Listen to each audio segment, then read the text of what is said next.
In today's video, we're going behind the brand and talking about The Ordinary, an iconic skincare brand that most of us skinfluencers or skincare enthusiasts like myself absolutely appreciate. Whether you love The Ordinary or not, if you're at all into skincare, I'm sure you've heard of them. Grab a cup of coffee, tea, glass of wine, however you want to enjoy this video. Actually, I have a question for you. How do you watch your YouTube videos? I tend to put my headphones in when I'm cleaning the kitchen, and that's when I have my uninterrupted time to watch. Would love to hear in the comments below. But we're going to talk about the brand's genesis, their history, their founder, their ethos, and of course, any scandals along the way. Have to start, this is all based on information that I've researched on the internet, that I read, that I remember myself over the years. So we have to say allegedly in some cases, and really it's based on my personal opinion and having gone through some of the times that I'm going to talk about and my experience with the brand and the products themselves. With that disclaimer out of the way, let's get into it. We need to start the story with the founder of The Ordinary. His name is Brandon Truax, and he's been known as a visionary, genius, eccentric, who was born in Tehran and raised here in Canada. He actually studied computer science at the University of Waterloo here in Ontario, and he did a 4-month co-op at a skincare lab. This is according to the Deciem website.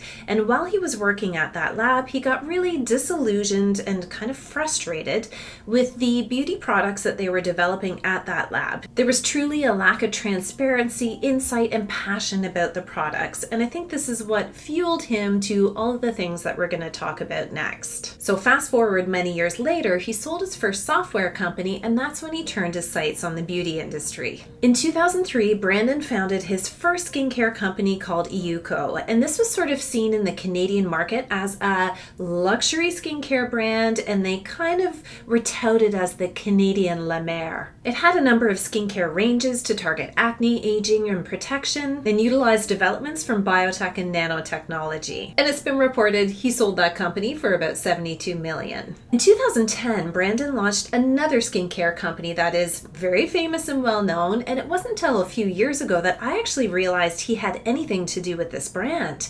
It's Indeed Labs. Indeed Labs at the time was another groundbreaking skincare company. They were doing things very differently than what was typically the norm in the beauty space. Very reasonable price points, drugstore availability, and also focused on science-based research to support the formulations. Back in 2010, even the packaging was different. There wasn't a lot of differentiation between different products, and this is really seen as a brand that looked fun.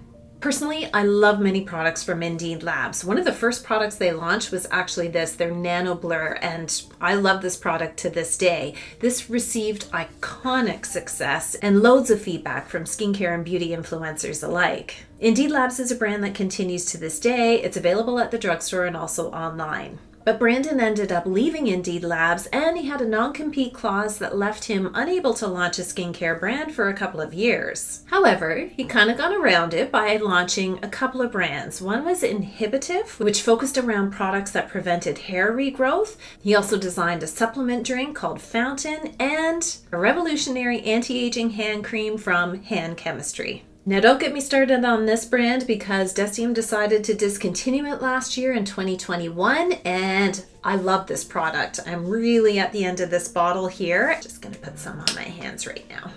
Love the scent of it too. Not happy with Deciem on this decision. And in 2013, Brandon launched a beauty company called Deciem. It had 10 sub-brands underneath it, which when you think of it is just an astronomical feat to launch so many things at one time. Most brands launch a product at a time, so I can imagine all the thought, innovation, and hard work that went into doing this. Did you know that Deciem is derived from the Latin word decima?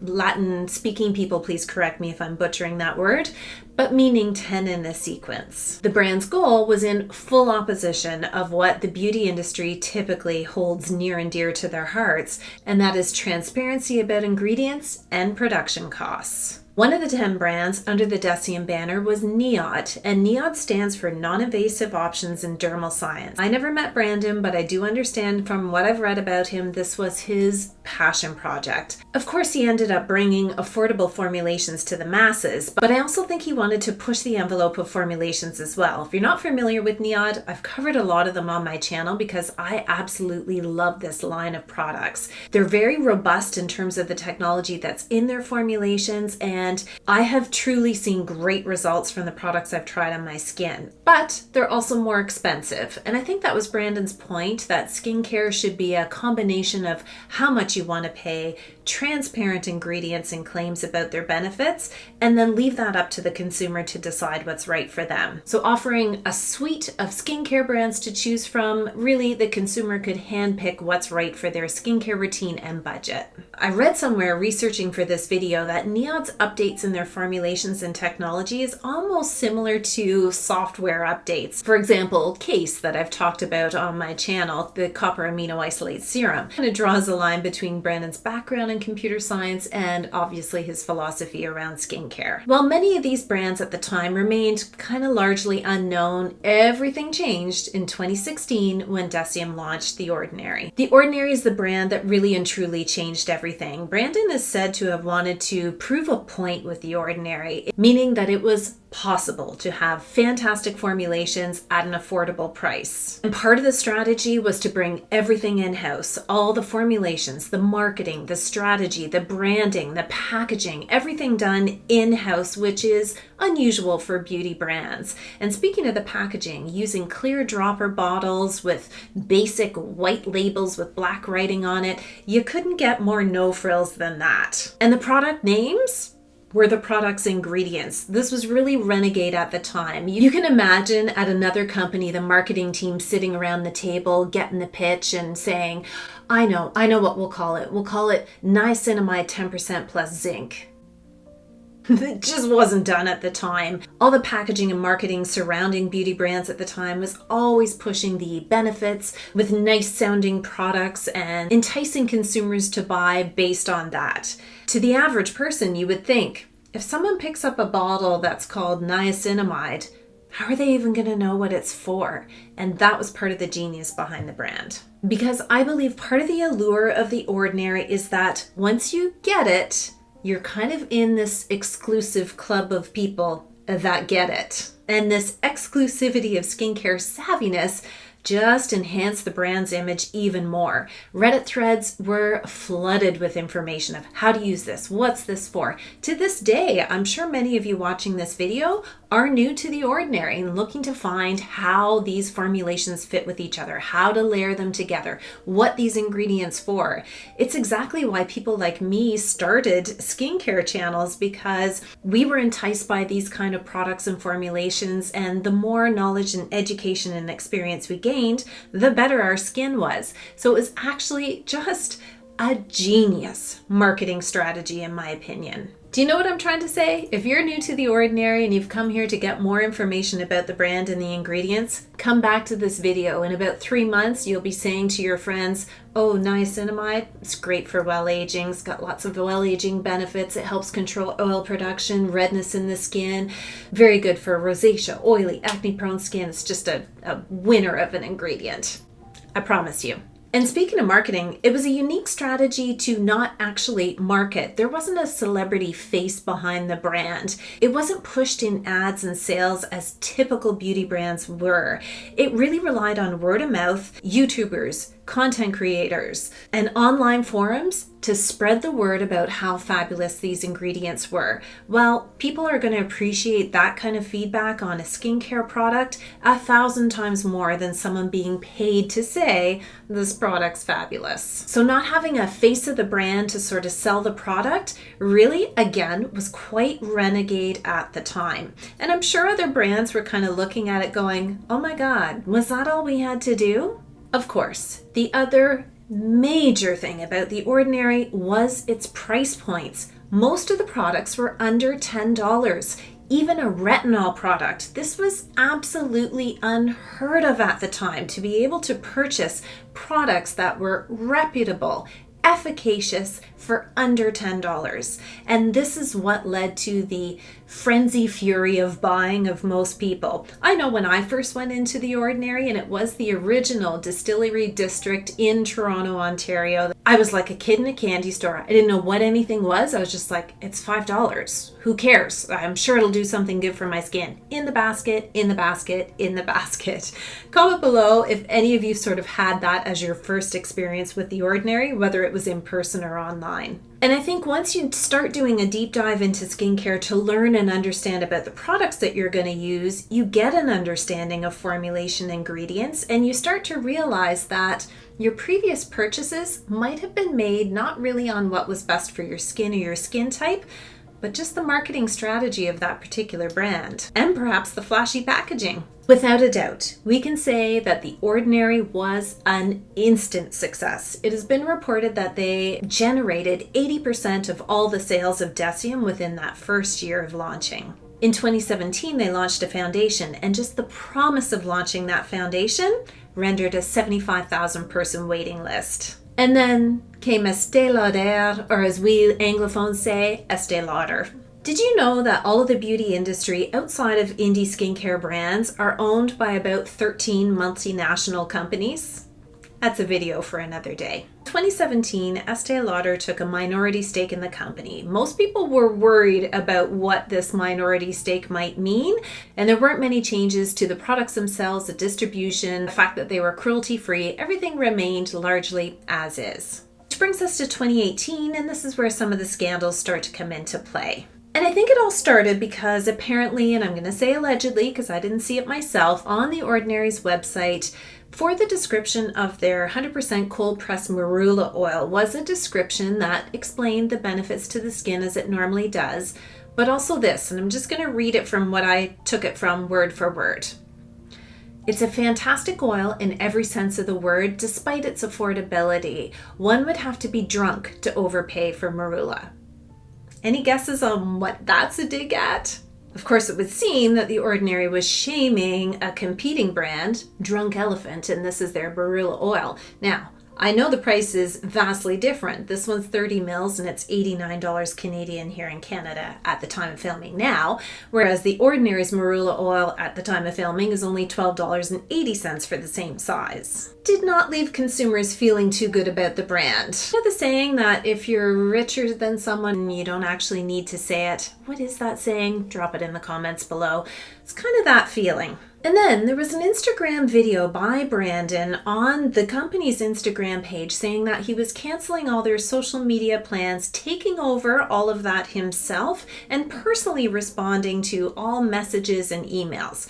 Can we stop and think about that for a moment? I can't even keep up to the emails that I get from various brands I signed up to receive because I would get 10% off, let alone managing the scale and scope of what he was attempting to tackle. And then there was a video of Brandon apologizing to Drunk Elephant for his comment, which he called himself distasteful, and he proceeded to donate $25,000 to Drunk Elephant's charity Save the Elephants. Then again on Instagram, Brandon asserted to his followers that there had been a hack on the Instagram page, and very likely it was from a disgruntled employee, one of their competitors, that was responsible for the hack. This also didn't really go over well with people, the laying blame with others on something that seemingly couldn't be proven. Then he dropped his title of CEO. According to Brandon, he didn't want his title of CEO because in his past he never liked his bosses, and so in his company he wanted to be people's friend. Now, if you're a loyal subscriber, you know in the past I've talked a little bit about my personal life, and I do have experience as being an executive coach. I can say that's a tricky line to walk because it's very difficult if you have to terminate your friend. Then came a photo of a dead sheep on Deciem's Instagram account, declare that Deciem would never test on animals, but it left followers and consumers just unsure what was going on with the company's Instagram page, and by extension, the company's founder, and I guess not CEO anymore, himself.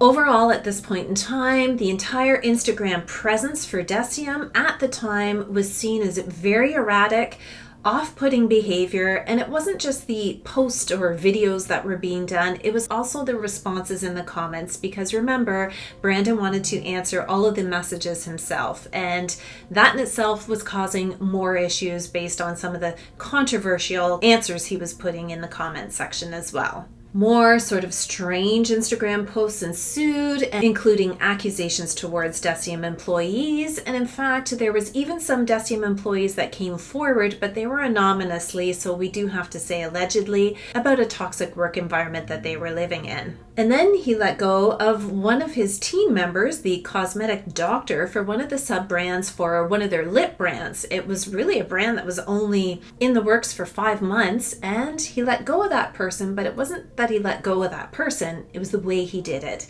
It was through an Instagram post. So reportedly, this individual learned that he was fired by reading it on social media. He then fired his co-CEO, Nicola Kilner, who in a later report had said that she was actually blindsided by this termination. And as a result, shortly after that, the CFO of the company resigned. It's around this time that Deciem's expansion into the US was well underway. So stop for a moment and just think about what I've just told you in terms of the erratic behavior, the social media presence, the senior executives of the company either being let go or resigning. It must have been a very tumultuous time at Deciem during this part of their history. And you can imagine the ramifications in a business that was literally catapulting to success with nothing but expansion on the horizon. More erratic Instagram posts ensued until finally Brandon made an announcement both on Instagram and a 3,000-word letter on the website that he was shutting the doors to Deciem. At this point, Estee Lauder stepped in and filed legal action to have Brandon removed from the company, and they reinstated Nicola Kilner as CEO again. That pretty much encompasses all of 2018, which I think we can all agree, extremely tumultuous. And when it brings us to 2019, that's where the story takes an absolutely tragic turn. In January of 2019, Deciem posted on their Instagram that their beloved founder had sadly passed away. He was only 40 at the time of his death, and his death has been widely speculated on as to the cause. I will put supports for mental health support in the description box below for any of you that require it. Despite all that happened in 2018, there's no denying that Brandon Truax was a visionary and a genius when it comes to skincare. His want and need to disrupt the beauty industry did exactly that. He did what no other brand had the courage or the audacity to do, and actually changed the trajectory and course of many skincare brands to this day.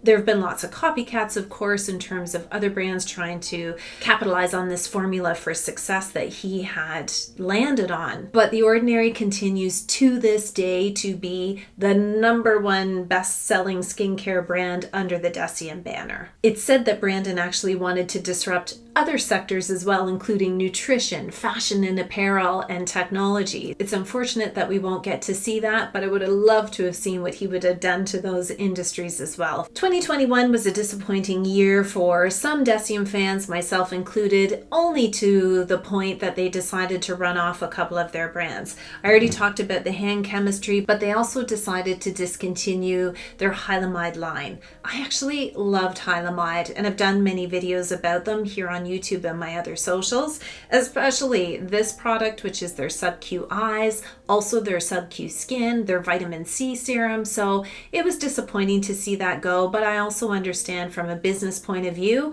these types of decisions need to be made. Just don't mess with my NIOD. If that were to go away, don't know if I could forgive them. Obviously, they would never mess with The Ordinary given its crazy success. And now we're getting teased with OLAB. At the time of filming, if you go on the website, it's just sort of a sign up for more information to be coming. On Instagram, in the last couple of days, they sort of teased a slow release of a product launch of their new peptide eye serum. I actually reached out to The Ordinary and asked, was it similar to this one, which was one of my favorite? And they assured me that it is a different formulation, and of course, in their opinion, skin better than this is. So I will get my hands on it and I will review it for you. If you're interested, drop a comment in the comment section below. What do you think of Olab? What do you think they're going to do with that, and how is it going to differentiate from The Ordinary and NIOD? I'm really interested to see what kind of formulations and especially price point they're going to put in that line. What do you think about everything we talked about in this video today? Let me know some of your experiences, and if you remember going through this back in the day when this was all taking place, or if you're new to The Ordinary and this was all news to you, I'd love to hear about it in the comments. And also let me know if there's another brand that you want me to do a behind the brand style type video too. I'd be happy to research it as well. As always, thanks for watching and have a fabulous day.